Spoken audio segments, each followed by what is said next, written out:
Welcome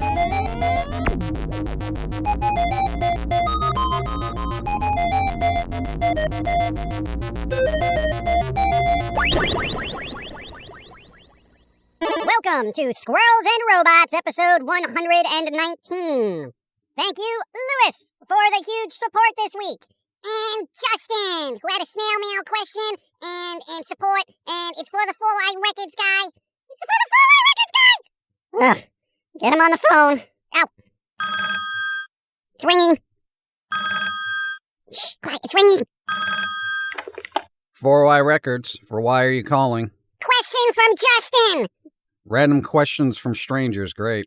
What is the Earth Day song? Is it Pass It Down by Alabama, Earth Song by Michael Jackson, or Earth Day by Little Dicky, or is it a different song? Well, technically, Earth Day doesn't have an official song yet, but there's like hundreds of songs about saving the planet. So, whichever song you can tolerate that helps you recycle is an Earth Day song. Personally, I'd go with Is This the World We Created by Queen or The Trees by Rush. Oh, that is a good one. What about Cat Stevens' Where Do the Children Play? They can play in traffic for all I care at this point, alright? You gonna order something or are you just wasting my time? Well, we got a question, so we had to call you. Send me a text next time. Rather abrupt little man. You know, I think he just likes to get to the point and move on, you know? I can respect that. And before I forget, thanks to Michael, who pretty much bought everything on the Gum Road shop this week. Thank you. Buying all the stuff, helping pay the bills. That's what these people are doing this week. Yeah, thank you. Oh, did you know it seems that most Save the Earth type songs were written in the 60s through the 90s? So, how come we're singing about saving the planet for like 60 years, yet it's still poop? Because people rarely listen to the lyrics and apply them to life. Yeah, seriously. Lyrics can be life-changing if you're open to them. Like Dennis Leary's voices in my head. Oh my god. Anyway, it's been an odd week as we're all coming off the Easter weekend, where inevitably humans slack off, because, you know, holidays. Blech. I didn't slack off. I completed 35 cards for my card game, and I only have about another 30 or so to do before we can begin testing. Obsess this one, right? But meanwhile, I have been fiddling around with voice training AI software, right, in the hopes of giving Josie a new voice. Great, just when I get used to the one I have now. Why is everyone so productive all of a sudden? I'm not sure. Drugs. Whatever, as long as the work gets done. Oh, God. Let's see. The new Thor Love and Thunder trailer came out, so those who want to start ruining the movie for yourselves early, go watch it. You know, I'll try to keep away from trailers myself. Don't want the spoilers. Johnny Depp has been going through more courtroom stuff with his wife. I don't care for that at all. Bring back Edward Scissorhands! Apparently there's a Streets of Rage movie in the works from the creator of John Wick. Why? I have no idea. I think we're at that stage where Hollywood is just going to license any and all game franchises they can, in the hopes of making a quick buck. Sad. But in squirrel news, apparently Marvel's Squirrel Girl is getting a scripted podcast on Sirius XM called Squirrel Girl, the Unbeatable Radio Show. Wow! And here we are, 100 episodes in, and not one phone call from a major distributor, radio station. I mean, oi, we're a long-established franchise. Come on! Dude, it's satellite radio. Who's using that? Satellite radio is like over-the-air television at this point, honestly. Yeah, seriously. Everyone is trying to hype up the Star Wars Obi-Wan series on Disney Plus, while simultaneously trying to go back to the prequel films in an attempt to make them seem relevant and good. They're not. Move on. Mandalorian was okay, though. The Book of Boba Fett was not. Which means we're still in the hit or miss, but mostly miss stage of the franchise. Yes, statistically, it has been mostly terrible. But it's Star Wars, so who cares? Yeah, I'm gonna wait out that franchise a bit until the dust settles. You know, give it some more time to cook, as it were. Yeah, because we need 8 Star Wars games in the works. Yeah, wow. Ezra Miller, the guy who played the Flash in Justice League, allegedly got arrested again in Hawaii, according to Variety, for alleged second-degree assault? Like, what the hell? Wow! Still has major roles in the DC movies, right? Meanwhile, Johnny Depp hasn't worked in a major film in years. He actually lost jobs.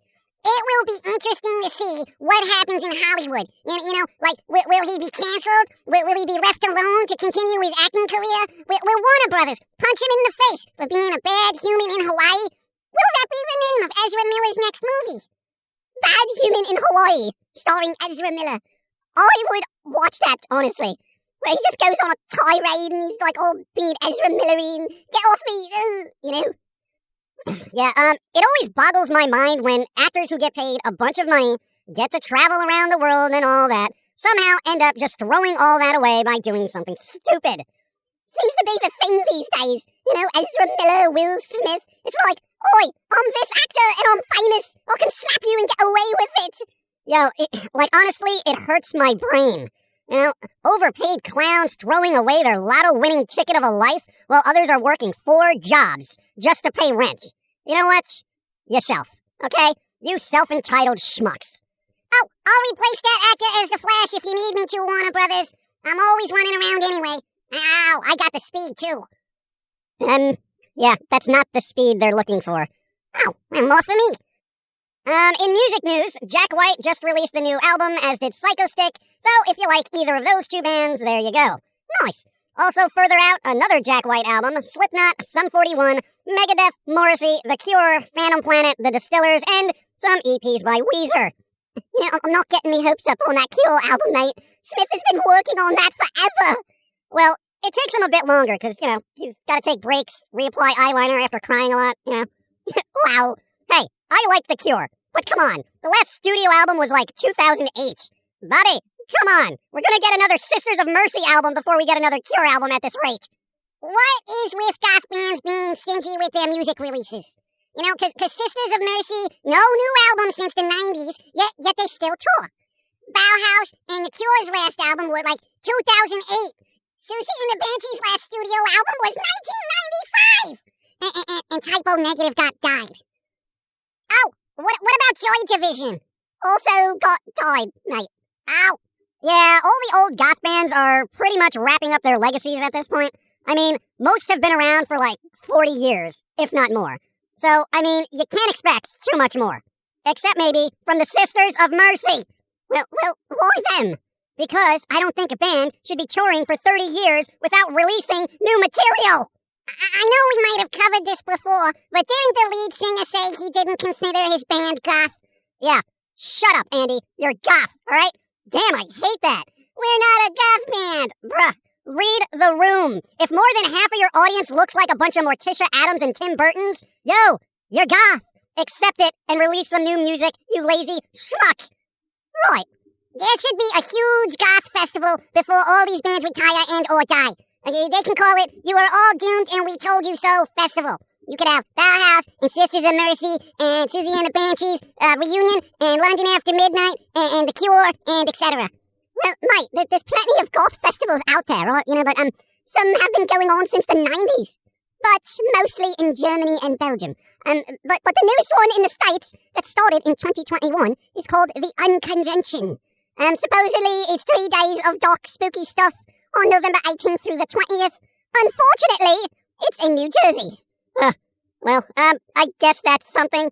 Bands and stuff have yet to be announced according to their website, and I'm fairly cautious about conventions and festivals, you know, with the sickness still roaming about.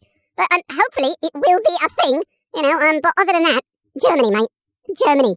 You know, they are the kings of doom and gloom. Oh, du hast to you. Yeah, whatever. We'll see what happens. So we're gonna wrap this up. Go eat some tacos or something this week, you know? I am going to eat some canned cheese spray on Lucky Charms just so I can really test out my digestive system. And then maybe a steak on top of that covered in bacon and sesame noodles with a chicken leg and a potato chip. But just one, I'm trying to cut back. This one is going to die. Yeah, that's fine. Later everyone. Thanks for the support and doing what you do so we can continue to do what we do. New episode was posted this week in the usual places, and we've been working on both the card game and second issue of Neurotically Yours, along with some other behind-the-scene things that we shall reveal sometime. Yeah, busy. So, we out. Be well, stay smart, and thanks again. Dog food isn't as tasty as human food. Just an FYI for all you out there thinking about it. Oh, Later, everyone. Oh, night.